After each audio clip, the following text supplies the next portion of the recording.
Two men convicted of murdering Wendy Fisher in the front yard of her Midtown home learned their fate today. Trayon Washington was sentenced to life in prison. Pat Brown was sentenced to 30 years in prison. Local 15's Darwin Singleton was there for the sentencing. Darwin, it was another emotional day for families on both sides of this case. Kim, it's very, very difficult. It takes a toll, Carol Fisher told us today. So it's a chance for them to really put this behind them. The family says it's painful reliving those days back in 2012, and the family members of the men convicted in her death, well, their family continues to say that they're innocent. It's very, very difficult, and it takes a toll.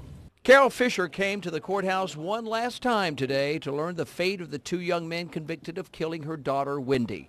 Wendy Fisher was gunned down in her own yard in 2012 after yelling at a driver speeding through her neighborhood. 4 men were in that car. 2 went to trial. Trayon Washington, the accused gunman, and his half-brother, Pat Brown, the driver. Today, both defendants listened as Wendy's mother and daughter spoke of their struggle to cope with their loss. Both then stood and declared their own innocence, and then both were sentenced. 30 years for Brown, life for Washington. Washington's mother vows to appeal. Everybody in that car by the justice system is the right way, should have been charge of that murder, not just 2 brothers. For Brown's family, relief that life was not the sentence, but still. He didn't know that the gun was being fired. He didn't know the gun was there.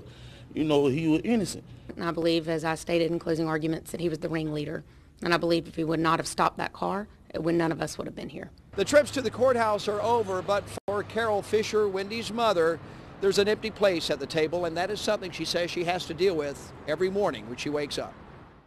It's been a most difficult time. It's been a most difficult time, and so for all of the things that I've heard and seen in the courtroom, I'm thankful. I'm thankful how it went.